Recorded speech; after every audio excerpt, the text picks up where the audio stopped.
Exactly what is the mental health diagnosis of JINX from Arcane? Well, today I'm going to tell you what I would say to her and what I would diagnose her with, even though I don't like diagnosing people all the time. As a therapist who's been in the field for almost 30 years now, we try to avoid diagnosing people unless it's super helpful to their insight on their life and what they've been through and can help them make life even better in the future, or if they need it for medical reasons for insurance, but even that's dangerous because I hate clients carrying diagnoses through their lives. It affects disability insurance down the road and so many other factors, but I'm going to do it because Arcane is my shimmer. It is a joy for me, and diagnosing JINX has been quite the ride. You know, JINX is my favorite character of Arcane so far, and it's probably because I've worked with so many people like JINX. Here's the story though. JINX has been through so much trauma, so much loss, so much devastation and defeat, and some of it at her own hands. And I think that's what really adds to the story. She has had losses of her parents, not at her own hands, losses of Vander at her own hands, I think she feels like, losses of her relationship with her sister at her own hands, and all of her friends that were the fallout of that very big explosion when they were about to escape from Silco's grasp. So there is so much that's happened. And not only that, she then attached to Silco because he was there at the right moment. And she was still very young at that point and just needed love from somebody because I think she felt so alone. Borderline personality really doesn't kick in until teenage years anyway. And here is some insight on the mental health field when it comes to borderline personality. You know, the adage will go in our field that you take any teenager and they can pretty much be a borderline personality. So it's done in a lighthearted way, but just imagine all teenagers who go through mood swings, they go through ups, they go through downs, they can't describe it, they can't explain what's happening inside their body a lot of times. And it's many times seems irrational when you raise a teenager because day to day you don't know. There might not even have been something big that happened in their life, and all of a sudden their mood completely switched and you can't figure it out and they can't tell you.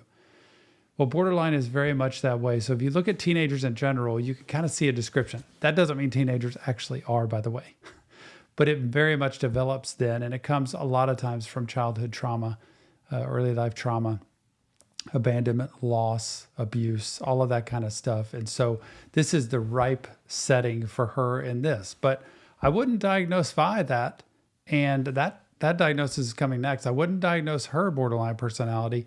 So that shows you they've been through many of the same traumas and abandonments, but come out very differently. I want to read the description to you of borderline personality, and I want you to hear the criteria that it takes to be able to diagnose somebody with it, because that's really the key, is what are all the pieces of her that add up to the whole. Here's the description. Borderline personality disorder is a mental health condition characterized by a pattern of unstable emotions, intense relationships, distorted self-image, impulsive behaviors, and a pervasive fear of abandonment, often leading to difficulty maintaining healthy relationships and managing daily life effectively. People with borderline personality disorder may experience extreme mood swings, self-harm, and recurring thoughts of suicide. Now, with that being said, everything is very intense. And there is a constant fear of abandonment or a threat to somebody with borderline personality disorder. And with that, one of my favorite books that describes this well is a book called, I forget who the author is, but it's called I Hate You, Don't Leave Me. This is a good description of what borderline personality is in the mental health field. When somebody says, I hate you, don't leave me. It's such a mixed bag of what do I do with this? So I want you to hear that. There's another book that gets in my head right now that I think is called Get Out of My Life, But Will You First Drive Me to the Mall? Just hear that story. Get out of my life, but will you first drive me to the mall?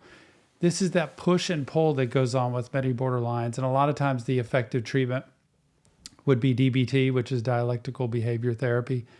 And it's teaching them a very concrete way to be able to communicate, to filter things, to express their moods and emotions so that they can slow down to be able to have relationships with other people, because they very often want to push or pull people in the direction. And also, gosh, in the past, I don't know if it's still true today, but in the past they would say, the classic time frame of treating a borderline personality is 7 years in treatment. I don't know that it's that today, but it's a long-term treatment thing. It takes a little while to get out of that because of all the past trauma and abuse. JINX, look at it. Lost parents, lost her sister. Just look at the losses, not even the reason why. Lost parents, lost Vander, lost her sister, lost her friends, had nobody at a very young age.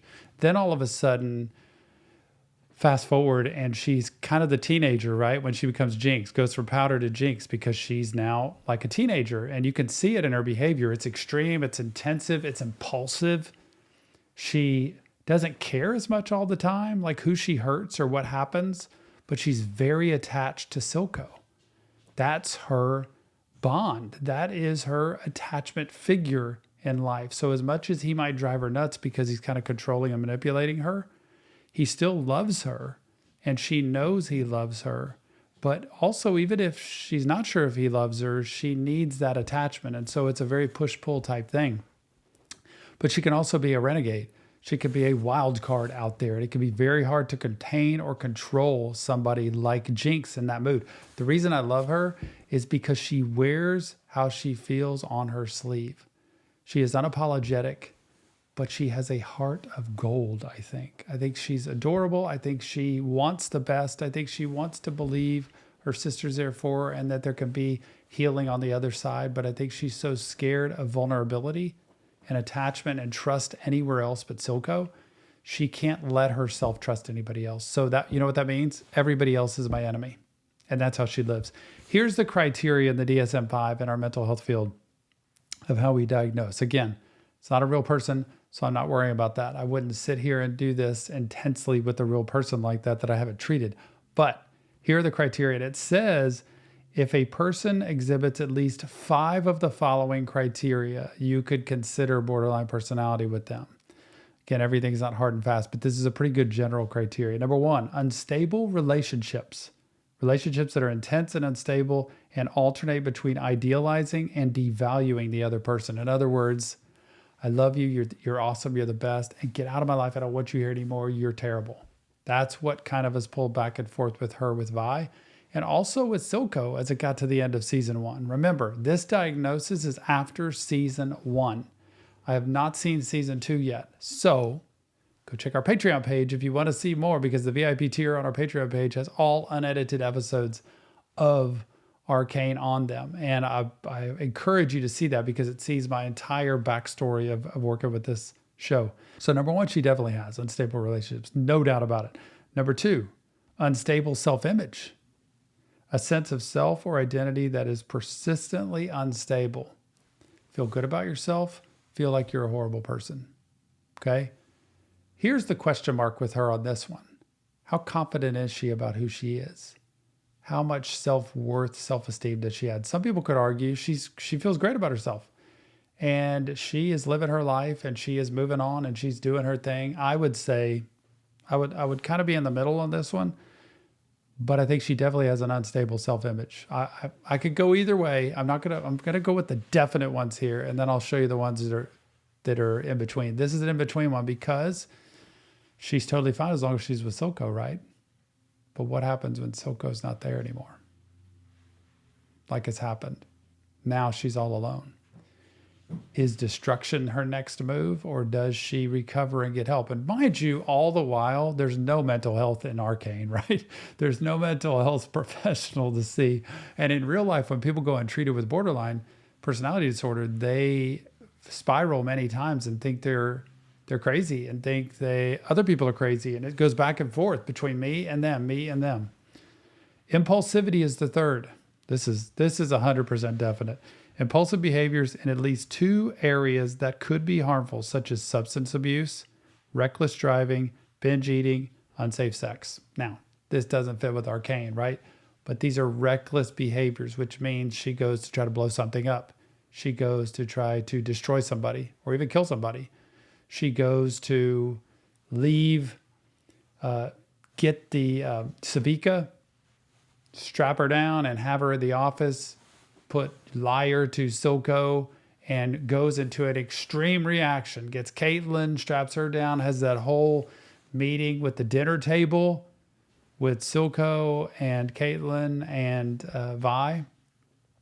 That's very similar to what this impulsivity would be. In other words, very reactive, cannot think, just like at the end of season 1 with Echo there, and just lets the bomb go off.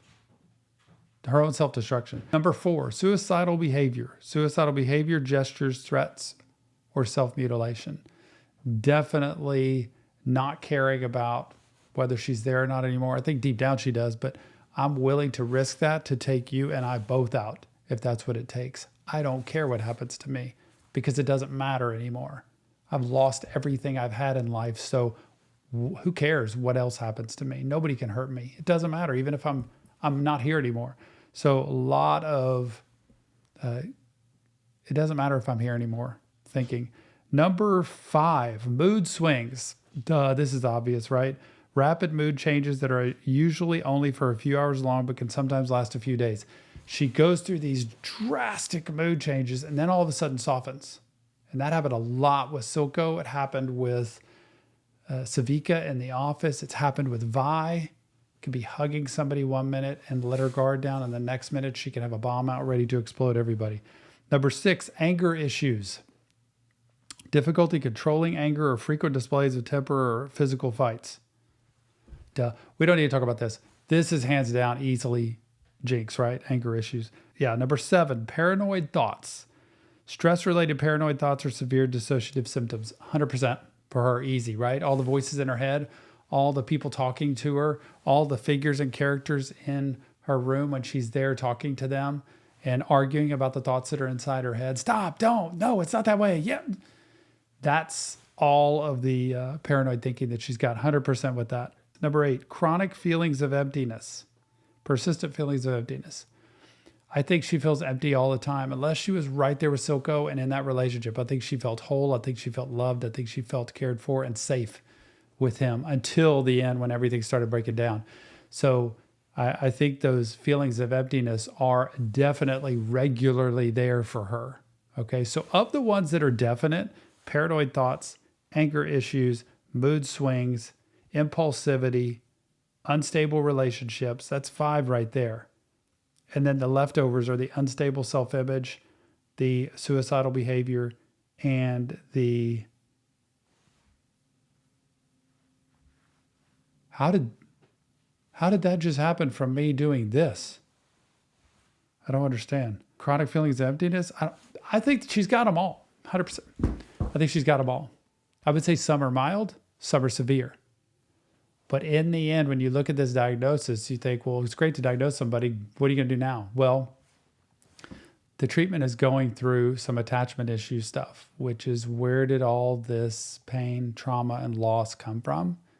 What scares you about it? And how does it play out in real life today? When you have people you're working with or living with or around today, how do you get triggered by them? What is it they say or do that sets you off? And how can you learn ways to express your mood and your emotion without going to the extreme? And that's why I said DBT is a lot of time the preferred mode of treatment. So take this. Please let me know your comments. Go over to Patreon to the VIP tier where we have fully unedited episodes of Arcane on there. And the next series is coming out soon. There's a poll out there for people to vote on. And I can't wait to see what the results are. Mental health matters. Never forget it. Leave me your comments. Let me know what you think about JINX. And coming up next is going to be Vi. I can't wait for that one. The diagnosis of her as I start season 2 very, very soon. Thanks for being here. Mental health matters, and we'll see you on the next Reaction Therapy.